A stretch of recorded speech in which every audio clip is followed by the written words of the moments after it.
Hi guys, let's talk about homemade seaweed snacks. For Korean people, this is rather a banchan, which is one of those side dishes for their rice. I will show you how to shop for raw seaweed and how to prepare and store. We will also go over different types of oils and salt.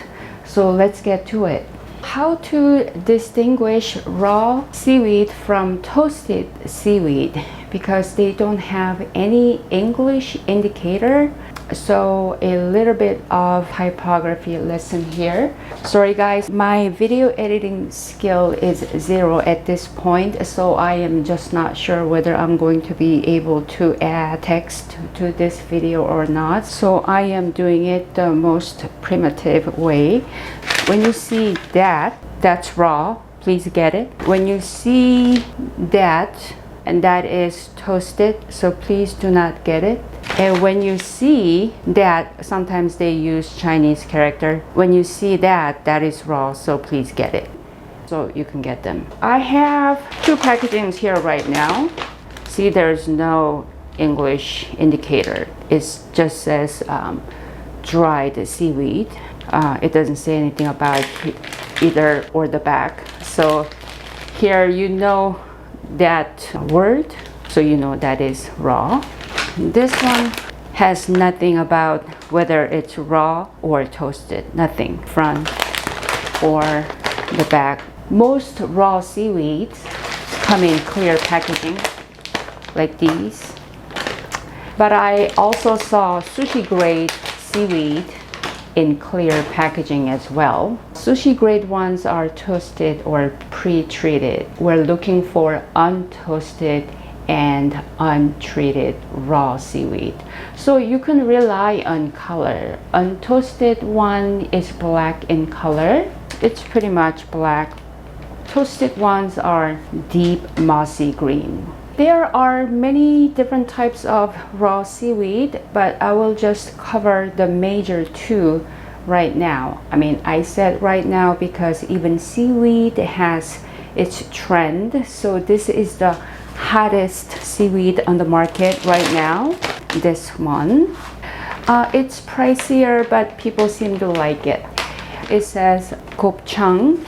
Gopchang refers to cow intestine. I did a little reading on this because this is new to me also. So I guess farmers start calling this gopchang intestine seaweed because when they are collecting the seaweed from the water, the long strips maybe resembles to the look of the pig intestine. They refer to pig intestine, by the way. This seaweed is the first crop and only harvested for 1 month, so that makes it pricier.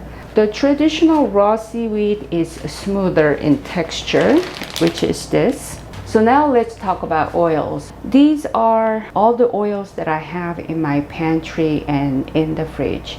I will do a sample demo for each one and let you know. So let's talk about salt. Please use fine salt or table salt. Those sea salt is not going to work for this application. And also if you want, you can use MSG coated salt. That's what I'm doing. You can find them from Korean market as well. I'll try to feature the photo. So this recipe makes 10 sheets. So out of the 6 different oils, I'm going to go with perilla oil. So we need 3 tablespoons of oil for 10 sheets. If you use full 3 tablespoons of these flavored oils, it could be too overpowering, and also they have low smoke point. So we're going to mix with plain vegetable oil. So that's 1 tablespoon, and you need to scrape off the oil. That's 2nd tablespoon. 3rd tablespoon, I'm going to mix with the flavored oil, which is the perilla oil. It's not full tablespoon, so I'm going to make up. So now that is a full tablespoon. And mix. If you want to use sesame seed oil or extra virgin olive oil, you will do the same.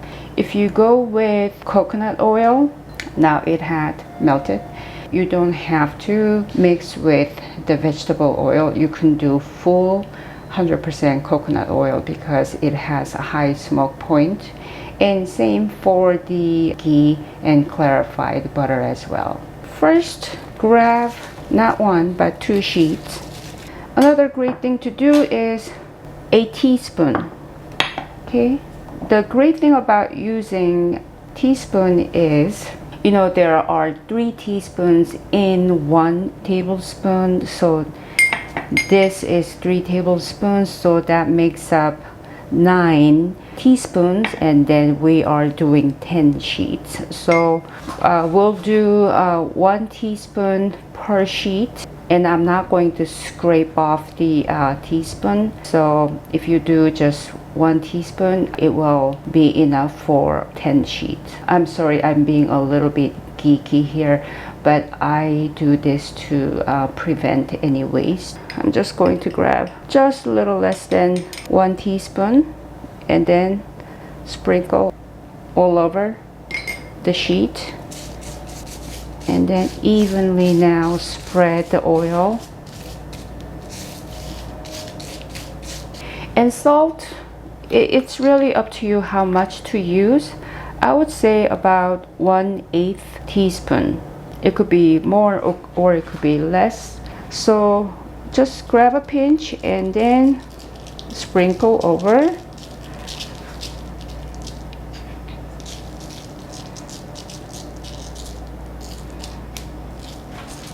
For mine, I'm adding actually a little bit more salt because I want to eat this seaweed with rice. And then the one below, now take it out.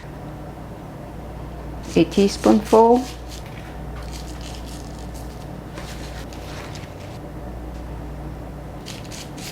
Go all the way to the end, all the edges. This is the final 10th sheet. You know, sometimes when you see straw like that, you can remove it. I forgot to tell you guys, seaweed nowadays are so clean that I do not look for any straws or any other foreign material, but it's a good practice to go over your seaweed and see if there is any type of unwanted material stuck on it. I'm going to put a little weight on this for about 10 minutes so the oil will seep through the seaweed. After 10 minutes, it's ready. So what I like to do is I'm just going to toast half of this, and then half of it I'm going to show you how to store. So you can prepare this, wrap them, okay, stick. So each time you want your seaweed snack, you can just take it out from your freezer. That's where you are going to store, but do not put pressure on it because they can stick to each other. Okay, let me show you what I have in my freezer. So I did this. You don't even have to defrost it. You can just take it out from your freezer, then toast it right away. Oh, you guys, I forgot to show you other types of oil. Actually, I'm going to skip sesame seed oil and then the extra virgin olive oil because the way you mix those two with the neutral flavored vegetable oil is the same as what I have shown you. I'm just going to do the 3 types. Coconut oil. This one, I don't really want to go melt the ghee, so I'll just, it's working out. I don't really have to melt it to the liquid forms. So that's ghee right there. Finally, the clarified butter. So now let's go toast them. As you can see, the burner is on high, so I'm going to reduce the heat medium. So I will grab,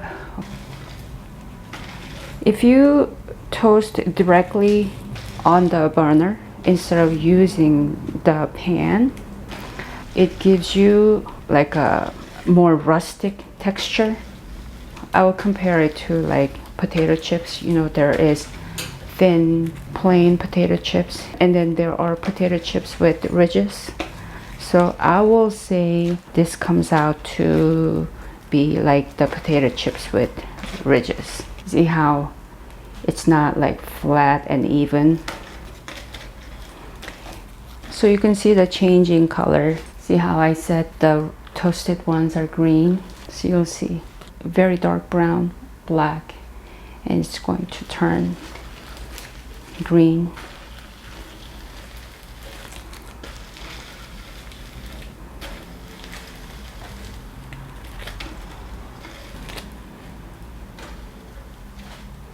So now I'm going to open the frozen one. See, open.